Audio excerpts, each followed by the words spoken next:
You've just landed inside Launch Street, the Innovation Podcast, where we interview top innovators out there shaking things up so you can innovate and differentiate and get further, faster in this crazy, cluttered world. And now, innovation thought leader and your super fly host, Tamara Kleinberg.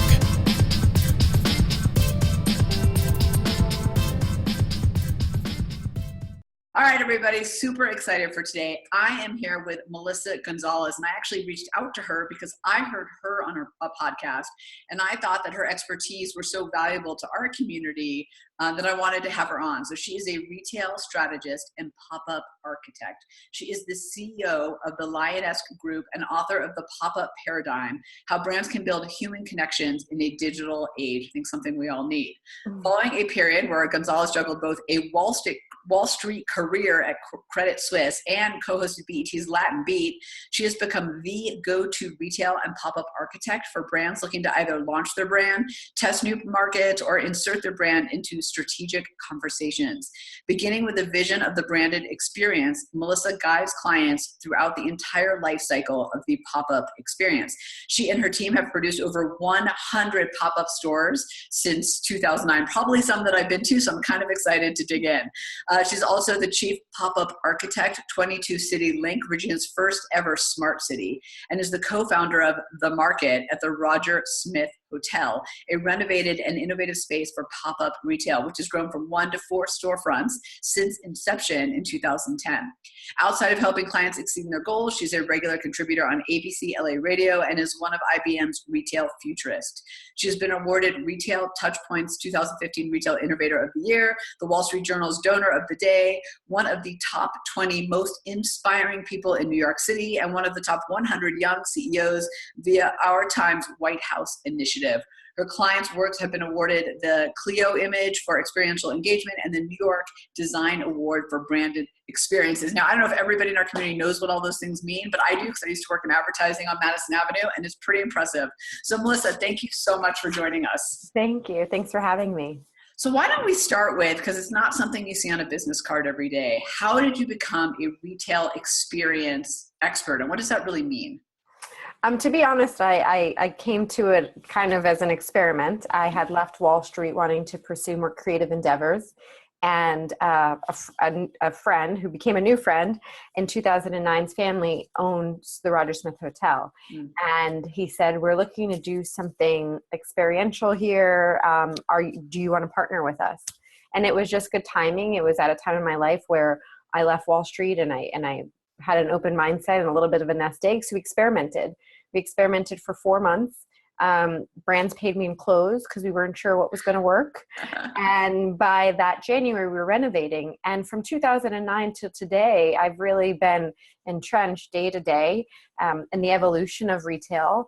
Our clients range from emerging designers to fast growing, well-funded, e-commerce first brands that are looking to get into brick and mortar, but then also large publicly traded companies that are figuring out how do we become more innovative and stay up with these e-commerce first brands that are coming to brick and mortar.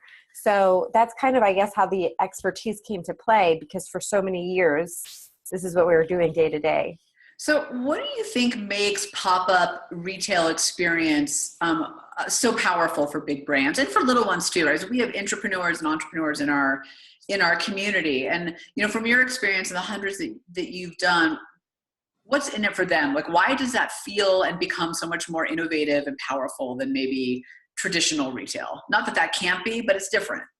Yeah, I think it's part of it's because consumers think of it differently. They walk into a pop-up store expecting to be surprised and delighted and educated and discover something that they could share on socials. And, when they go into a traditional brick and mortar store or a permanent one, they usually already know what they're going for. And maybe they're looking to discover what's the new blouse that came in today, for example, but They probably already know the story. So that's really what I think feeds into it. And then, with our generations now coming up, millennial, Gen Z, the expectations they're having there too is they want experiences they could share. Their highlight reel is the experiences in life. And so they get more attached to brands who can give that to them. And pop-up stores just, again, lend themselves to that. So what do you think then, if I want to do a pop-up store, what do you think I need to think about to do it? I guess what I'm trying to ask, and I'm not being very clear about it, is, right, I could just take my store and make it a pop-up store, or take my online sales and make it a pop-up store. But it sounds like there's a lot more to it to make it something that I should engage in and that would make it successful. Yeah, sure. So yes, you could do a pop-up store, but it does take a strategy. And our conversation always starts with, what are your goals? Mm-hmm. So every brand wants to make sales, obviously, but a lot of those sales aren't confined to doors open, doors closed of a pop-up. It's what's going to happen in the next couple of quarters. So what are you looking to achieve in that pop-up? Are you looking to learn more about your customer? Do you have a product that has a higher level of education that's needed that you can't convey online? Are you testing a new partnership? Are you testing a new demographic, a new location?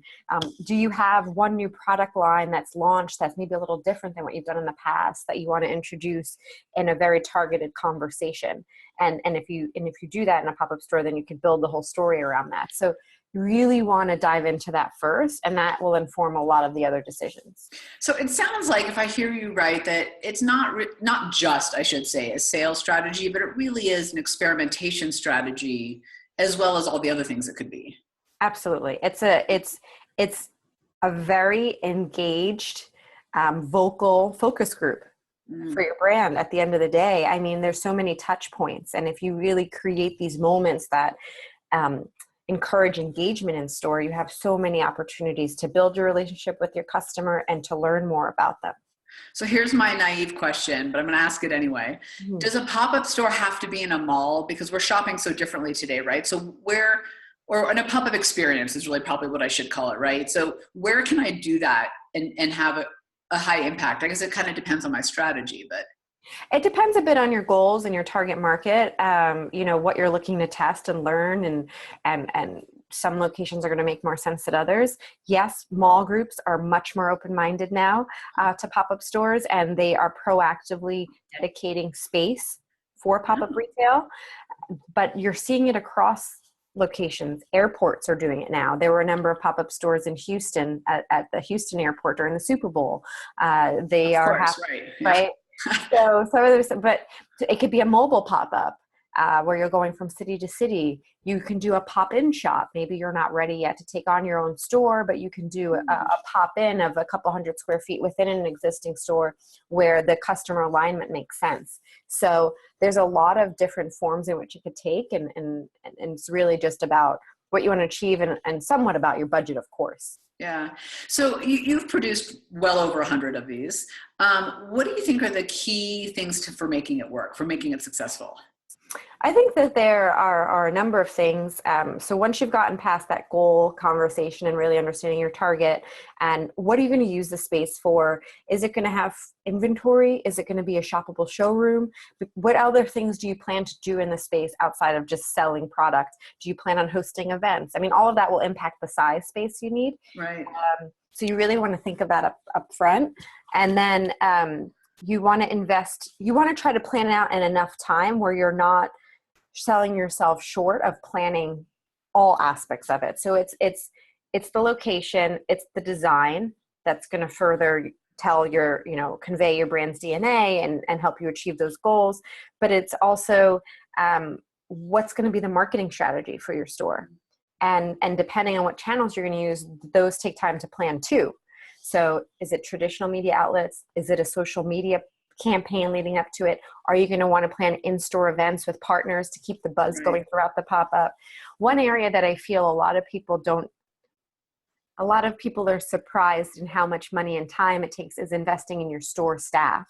Wow. I think it's one of the number one reasons stores fall short when they're planning pop-ups, because that's kind of a last minute thought that they have. Right. They want to just get interns to do it or pay minimum wage but this is such an important touch point, right? And it has to further the whole mission of being in store, being live. It's telling your brand story, and they're an extension of that. So if you don't have the right people in place to tell your story, to talk about a product, to make people feel more inspired by what you're doing, then all the work that you did to plan up to opening doors kind of falls short. And then the experience falls completely short, right? Because they can't answer questions. They can't guide them to the right kind of through the journey of the store. Exactly. And it's one of the most disappointing things for a customer. You walk in, you're surprised, it's so cool, you want to learn more, and then they don't know. Well, and it's so ironic, right? Because we kind of forget that the frontline staff are our brands. Exactly. But we see them as like, well, this is just staff. But they're not. They're not just there to help the customer experience, but they're also there to help you learn too. So you want to make sure that they're conveying your brand visually in the right way. They can speak about it, but also they can come back at the end of each day and give you information. Who came into the store? How did they shop? What did they engage with? What questions did they have? So for big companies, I want to ask this for big and small. So for big companies, are you seeing them start to have retail, these pop-up experiences as part of their greater strategy? Because it seemed like for a while there, it was kind of one-off, like, oh, I've got this new thing, so I'm going to do it. Are you finding it more kind of a bigger part of the strategy now? I do. I am seeing it across the board from small, mid-sized to large businesses for different reasons. The larger ones, they tend to be a little bit more of a concept store where they're really highlighting something new and different. So I guess, for example, with the Amazon Go store, right? Right, yeah. It's all about that new technology that they're launching and really educating people about that experience. So that the bigger brands tend to be more focused, where the smaller brands, it's their whole brand story. So, but there are differences, and the larger brands have a bigger budget for technology integration that some of the smaller brands can't do. That said, they can still approach it with the mentality of data collection and learning from that and making new decisions from that. So I don't know if you know Johnny Cupcakes, the lifestyle brand. The cupcake skull and crossbone, but it's a cupcake. Oh, no. I love it. It's one of my favorite things. But I'm not the target market. I'm way too old. But I love watching his business. And one of the things that I've seen over the years from him, these pop-up experiences. So he came to Denver, this was a couple of years ago now, and he did a pop-up experience in a cupcake shop, because that's his logo. And the line was out the door to get in. It's like a rock concert. It was insane. So the whole thing was this incredible experience, like from start to finish, from the buzz marketing to people lining the streets to getting, hit their cupcakes while they were buying clothing. I mean, it was just incredible. Music blasting into the street. So I'm curious, I share that because it made a lasting impact on me, clearly. It shows the power of pop-up experiences. Because he came and went, and then the next day I drove by and I'm like, oh, he's gone. Yeah, the sense of urgency. I was like, I'm just getting my t-shirt. But my question for you is, because it is such a creative endeavor at the end of the day, there's so much innovation in it. What's your process going from, I pick up the phone and call you and say, I want to do a pop-up experience, to getting to the actual opening of it? How does it, will you just walk us through the process for that?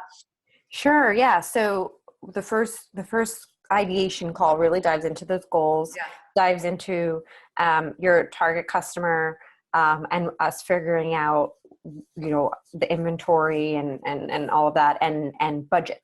So those are kind of like the first 4 conversation pieces that we have. Once we've gone on to that, then we'll move on to a more formalized concept deck. So what's the story we're going to tell in the space? What's going to be your color palette? What are the materials? What are the elements, right, that we want to make sure that we're incorporating to tell that story? And that just becomes our guide. Yeah. And simultaneously, we'll probably start looking for space. Space takes more time, and every market's different. For turnkey spaces, like what we have at the Roger Smith Hotel, we manage that calendar, and the goal of this program is to stay a revolving storefront. We're not looking to sign a long-term lease. So you could pre-book with us. 2 of the 4 spaces already booked through the end of this year. Most of the time when you're going to just a raw space that's in between leases, a landlord's not going to say yes to you that many months in advance. You're lucky if they say yes 2 months in advance. So you want to kind of prepare as much as you can on the story ideation side, so that you can move quickly once you sign that lease, because the floor plan obviously is going to determine what the flow of the space can be. Right. But if you have those elements ready and you understand, what your key colors are, and is it wood and is it metal, and right, you can kind of bring that in and understand what you want to achieve in the space. So I just want to dig into something you said, because I've heard it a couple of times. So I want to make sure I'm not being assumptive, because it sounds like a really important element. You keep talking about the story we're telling. Will you give us an example of what that looks like? What does it mean when you say story? How do you bring that to life? The most important thing is that you can be like, it needs to be a sound bite. What is the store? So we just recently opened Madison Reed's Color Bar. You understand what it is right away, right? You come in and it's like a dry bar, but for color. Yeah. 25 minutes, $45, you get your roots done. Okay. So. Wait, I'm sorry, where was that? I could really use some help. MadisonReed.com, they're online. But we opened their first brick and mortar in New York in December. And so, we also knew what the process had to be for her to go through the Color Bar experience. So we knew what elements it had to embody. The Marc Jacobs Tweed Shop, you understand thematically right away what it is. And it's intriguing enough. If a customer has to kind of think about what's going on and they don't totally get it, then there's not likely going to be an easy connection. So you want to really make sure, and the more specific the story, the better. Instead of it being a holiday store, it's the Nutcracker. You know what I mean? Right. Yeah. Well, holiday doesn't give you a good filter, does it? Because that can still be anything. Exactly. Yeah. Okay. Thank you. I kind of cut you off in between there, but I wanted to clarify what that meant, because I think as someone who came from a branding world, I think the story matters. I mean, that is your filter for everything else in a lot of ways, right? Mm-hmm. Exactly. Right. So will you give us some examples of pop-up experiences gone wrong? Now, obviously, they're probably not yours, but you see a lot, right? So can you share a couple of mistakes that you've seen out there that, if I'm considering doing it, whether I'm large or small, that I should probably avoid because they suck? Yeah. I mean, I won't name anybody, but that's very kind of you. I think that internal alignment is really important. And I think that that's something that causes a lot of issues when that doesn't exist, because most of the time you are working really fast to make a pop-up happen because you won't know well in advance if you have a location or not. And if the internal team isn't aligned on the design and the merchandising and the operational aspects, if all those departments aren't talking and on the same page, it makes it really hard logistically. Number one, it limits your options on what you can on your timeline, because you're going back and forth and in circles, and then you might not have enough time to get the right fixtures that you wanted, and you're gonna have to compromise, or you're gonna have to pay rush fees, or all of these things. Also, if the merchandising and the marketing team aren't talking, we had an instance of a brand that did a shoppable showroom, and they created this really great experience for women to try clothing on, and people were loving it. But 3 out of 4 people who wanted to purchase on the desktop, because it was all, you need to go to the screen after, 3 out of 4 people couldn't buy what they wanted because the merchandising department that was dealing with the online experience was disconnected from the in-store. And I'm sure that leaves a lasting bad impression on your customers too. That's just not a one-off. Yeah, no, exactly. Yeah. So that communication is important for sure. Again, spending time training the staff, that's also one of the top 3 issues we see. Also, brands just taking on space because it's affordable or free and handed to them, and it's not really the right location, because there's a cost to everything. Time is cost, even if it's free. So, those are some of the bigger mistakes that I've seen, and not really doing the research and thinking that a location makes sense because it has cachet. But if it's not relevant to your customer, who cares? We've tested Soho and Midtown in New York City for many brands, and people think of Soho and it's cool and it has cachet, but many of them tripled their sales when they came to Midtown because that's where their target demo was. Oh, during the day, that's where they're working. They're working, and they're there 5 days a week, not 2. Right. So, you really just really think about what makes the most sense for your brand.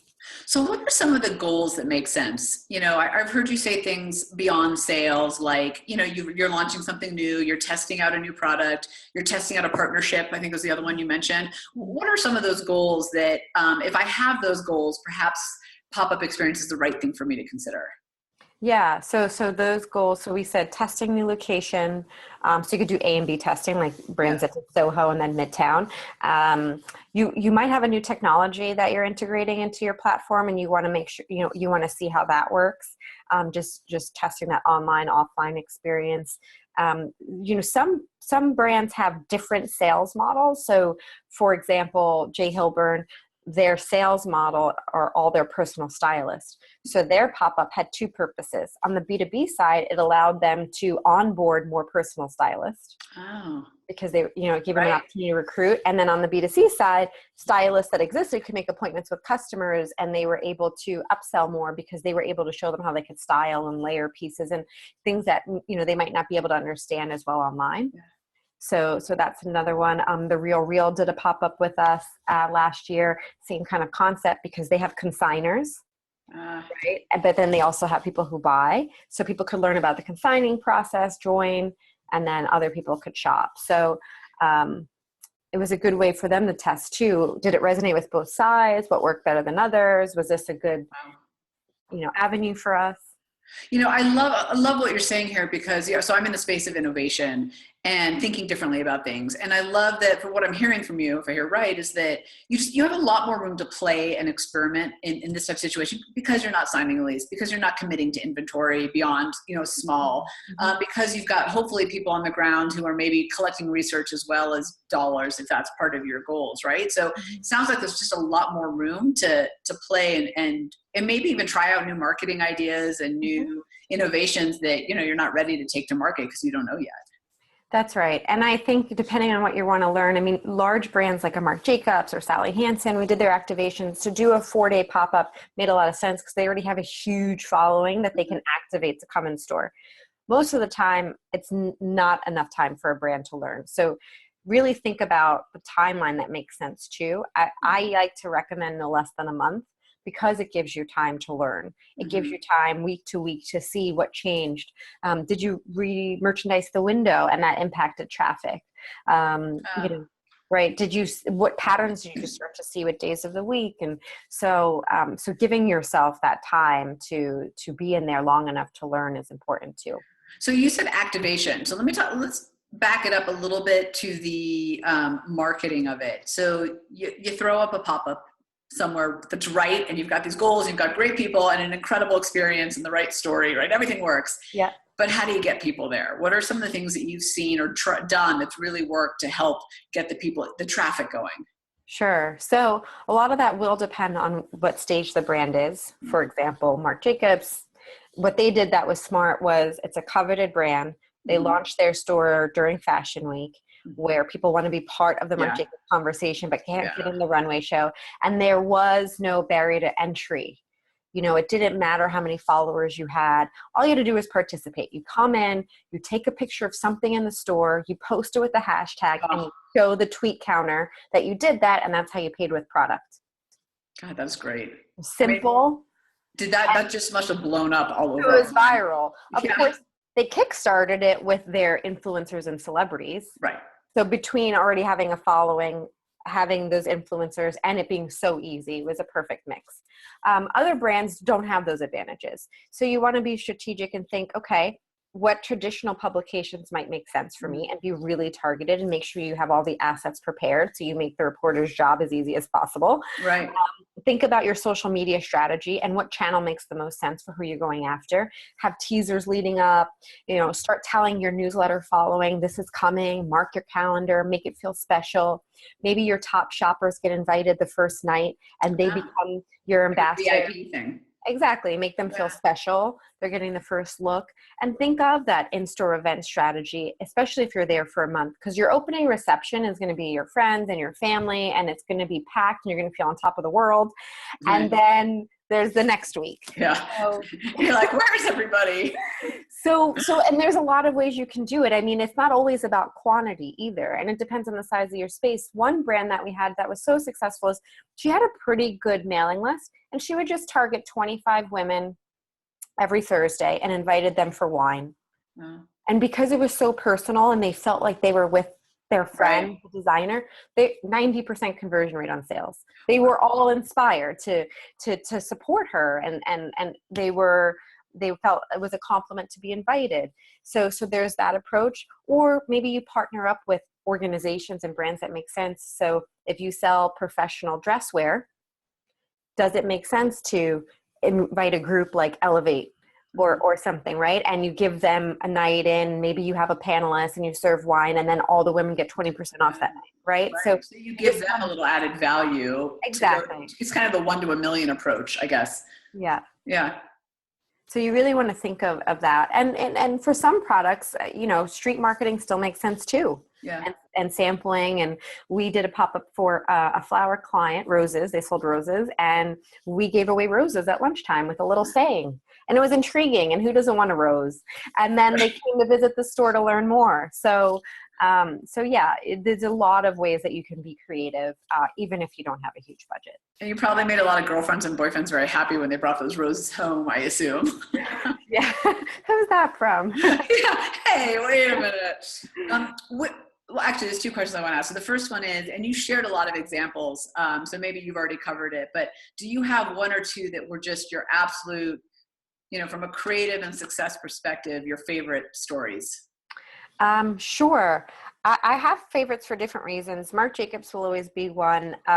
I also,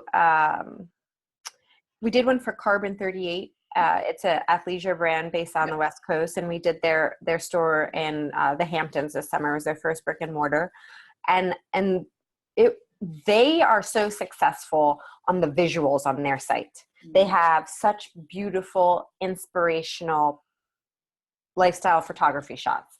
They don't just use models, they're athletes, and their bodies are aspirational, and you see them in that clothes and you're like, I'm going to wear that because I'm going to maybe look like that. Right? So how do you bring that into a physical space? Yeah. How do you bring that messaging so that people really feel like they're walking into it? And so the bar was pretty high on an aesthetic standpoint, but we had only 6 weeks from the day we signed the lease to design and build it out, and a somewhat limited budget. So we were really crafty, and we found a space that had high ceilings, and it was kind of industrial and unfinished, and we put white strips along the bottom. It was really like gym meets beach lifestyle store.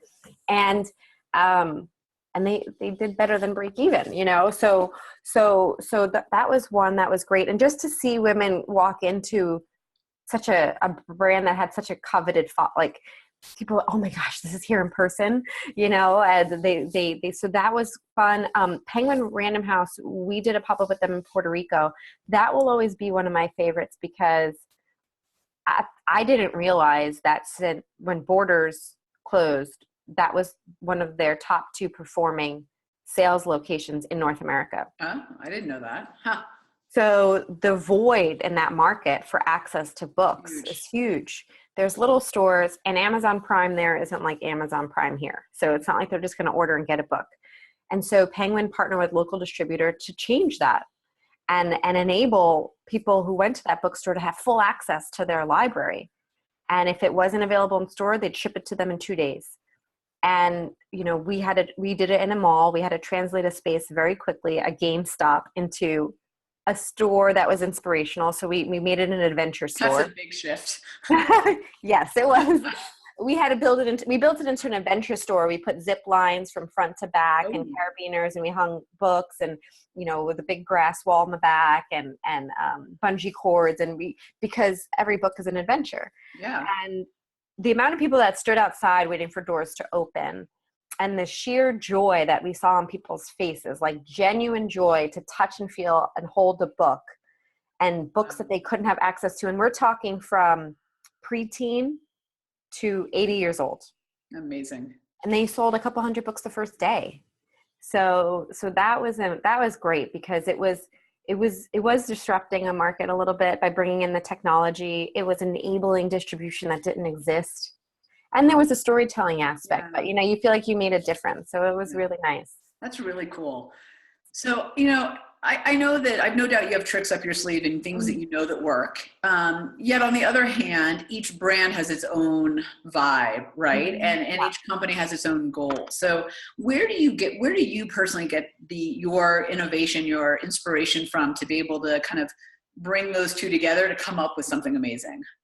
I am constantly reading and my team and I are constantly going to trade shows. We have our own running list of experiential stores that we like around the city. And so we're always the fourth quarter is a little hard because that's one of the busiest, but Oh, I bet, yeah.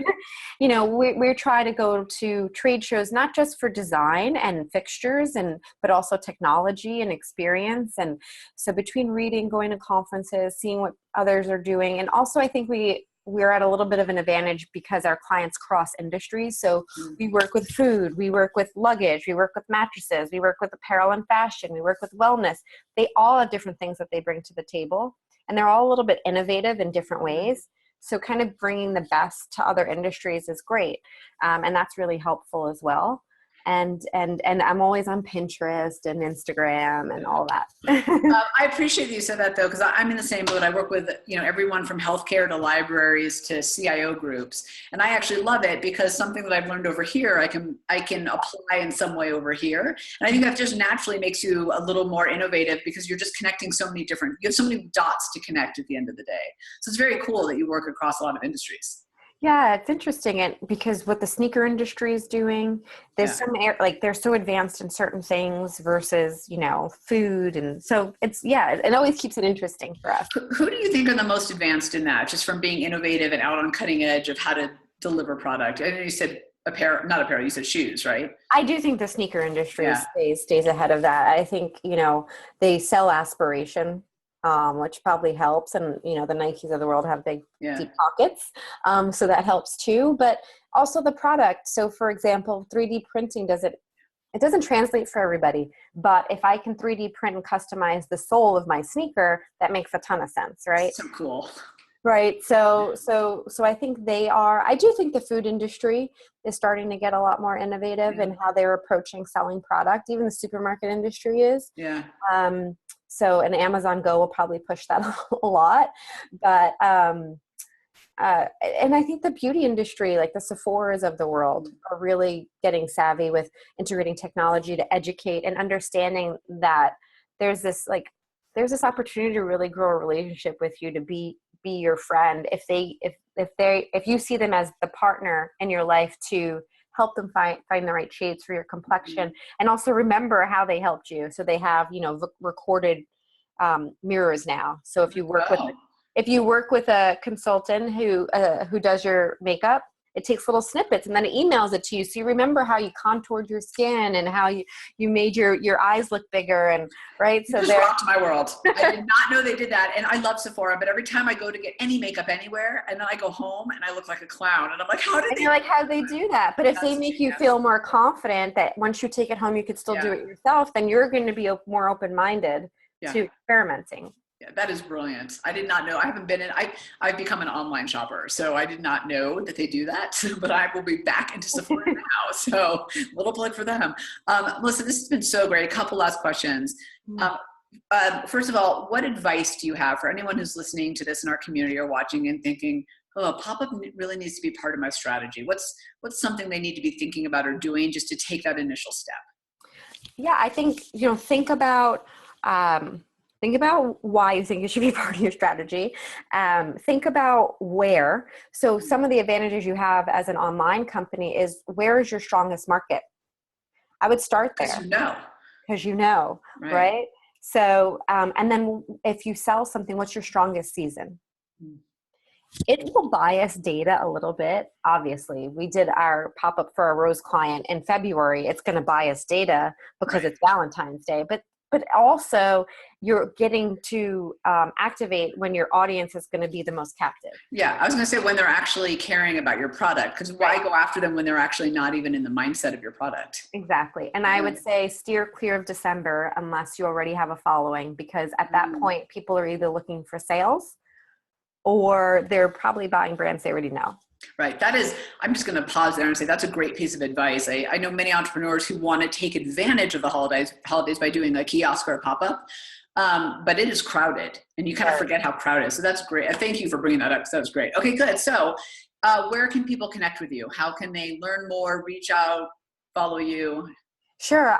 We're very active on socials. My handle is @MelsStyles, MELSSTYLES, or @Lionesque Group.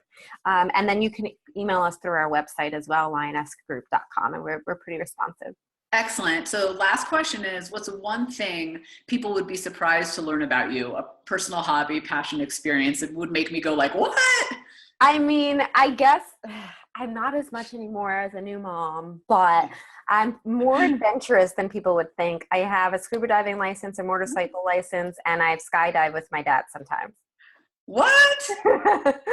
So that's usually. I have so many questions right now, particularly about the skydiving. Like, it's amazing. You have to do it. Okay, I'm dying to do it, and I've never done it, and it's on my list. But so, are you doing tandem? Is it like you do? Yeah, you have to do tandem until you're either training to be licensed or licensed. So my dad is licensed, and his friends are, and they do formations, and I will never jump with him as a tandem. I don't think it's a good idea. But I go tandem. Where I go, it's usually like West Point or military guys that are usually. Okay, my last question on it is that moment before you jump off the plane the worst? Like, what is the scariest of all the moments in that? You know, the first time I jumped, I was with my mom, and for her, it was that. And her guy was like, "We're just doing it," but it's different. It's not like when you go in a roller coaster and you go down the big slope and your stomach comes up and there's like a disconnect with your brain about what's really happening because you're so far up in the sky. You can't freaking imagine it. Well, you're 14,000 feet in the air. You don't see the ground. So it's different. It's a surreal, holy shit, like what is my body doing moment. Yeah. But, and then it happens so fast. You free fall for just a minute, which seems like 10, and you're going so fast. You have to remember to keep your mouth closed, which I didn't do the first time. And then you're But what I would say is if you do it, invest in the video. Because the video that you take after is everything. But you feel safer. I felt safer seeing somebody in front of me. I was like, okay, he's okay. I'm okay. Right. I was actually on my list truly on my list of things to do. So, and I tried to ask my dad to do it, but he was in the Israeli military. So I called him and I was like, Abba, do you want to jump with me? And he's like, I used to jump in enemy territory. Like, why would I pay someone? And I was like, come on. But if he's licensed, it's really inexpensive. I think at least here it's only $20 if you're jumping on your own. So this has been a pleasure. Thank you so much. That was great. I think that was great insight, not just to pop-up experience, but really how to think about how to bring your brand to market in a way that really builds that relationship and is meaningful. And that really is beyond just the product on the shelf or a website with your service. Mm-hmm. Yeah, exactly. Well, if anybody has any questions, I'll be online, and let me know if you go skydiving. I will. Thanks for hanging out with us inside Launch Street. When you're ready to take your game to the next level, join the thousands of others that are upping their innovation edge on GoToLaunchStreet.com, the top online education resource and community platform for innovators looking to use innovation to get measurable results. GoToLaunchStreet.com.